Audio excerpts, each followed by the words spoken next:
শীতের সকাল মানেই এক অন্যরকম অনুভূতি। দেখুন, গাছ থেকে টুপ টুপ করে পড়ছে টাটকা খেজুর রস, আর এদিকে এক কাকিমা সেই রস জাল দিচ্ছেন উনুনে। কাকিমাকে জিজ্ঞাসা করতে কাকিমা কিন্তু খুব সুন্দর করে বললেন এই রস থেকে গুড় হতে ঠিক কতটা খাটনি। উনুনে খড়ের ধিমি জালে এই রস ফুটে ধীরে ধীরে গাঢ় হয়ে গুড়ে রূপান্তরিত হয়। গ্রামের এই সহজ সরল জীবনটা সত্যিই খুব সুন্দর। হ্যালো বন্ধুরা, আমি লিটন, স্বাগত আমার নতুন এক ভ্লগে। চলে এলাম সরাসরি মাঠে। দেখুন গ্রামের কৃষকরা কতটা ব্যস্ত ধানের চারা তুলতে। মাটির এই গন্ধ আর চারিদিকে সবুজ মনটা যেন ভরিয়ে দেয়। দুপুর গড়াতেই শুরু হলো আমাদের বহু প্রতীক্ষিত পিকনিক। আজ মেনুতে ছিল সান্দারহাটের স্পেশাল হোয়াইট চিকেন। বিকেলের আড্ডায় যোগ ছিল শিক কাবাব। উনুনের আগুনের সেই লাল আভা আর ধোয়া ওঠা গরম গরম শিক কাবাব দেখুন কি অসাধারণ দেখাচ্ছে। একদম ভেতর পর্যন্ত জুসি আর বাইরে হালকা পোড়া ভাব। এবার ওপর দিয়ে লেবু আর চাট মশলা। ব্যাস, এই মুহূর্তটার জন্যই আমরা যেন এতক্ষণ ধৈর্য ধরে অপেক্ষা করছিলাম। এখানে একদল ব্যস্ত শিক থেকে গরম গরম কাবাবগুলো নামাতে, আর অন্য পাশে চলছে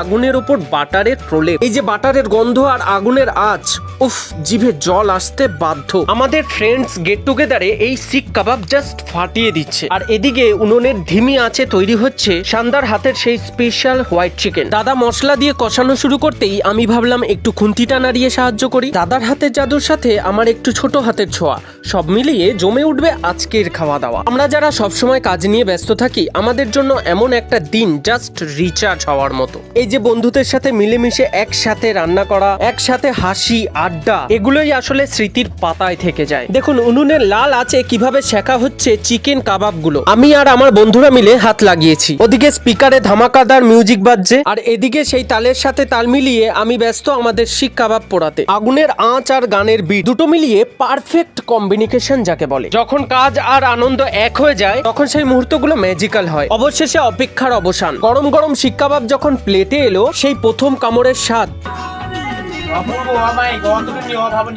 আসলে বন্ধুদের সাথে ভাগ করে খাওয়ার আনন্দটাই আলাদা, যেখানে স্বাদের চেয়ে আড্ডার ভাগটাই থাকে বেশি। এই আড্ডা আর আমাদের এই একতা, এগুলো স্মৃতির ডায়েরিতে চিরকাল থেকে যাবে। বন্ধুদের সাথে কাটানো এমন একটা মুহূর্ত আপনাদের কাদের কাদের সব থেকে প্রিয় কমেন্টে জানাতে ভুলবেন না। কিন্তু শুরু হলো আমাদের সেই চিরচেনা পাগলামি আর নাচ। এই হাসি, এই গান আর এই পাগলামিগুলোই তো জীবনকে সুন্দর করে তোলে। ছোট এক টুকরো নাচ আর হৈহুল্লোড় জমে উঠলো পিকনিকের শেষ ভাগ। এরপর সবাই মিলে বসে গেলাম খাওয়া দাওয়া করতে। তন্দুরি রুটি, শিক কাবাব আর সেই দাদার হাতের স্পেশাল হোয়াইট চিকেন। খাওয়া দাওয়া তো শুধু একটা মাধ্যম মাত্র, আসল উদ্দেশ্য তো এই স্মৃতিগুলোকে মুঠোবন্দি করে রাখা। হাসিগুলোই আসল স্মৃতির পাতায় থেকে যায়।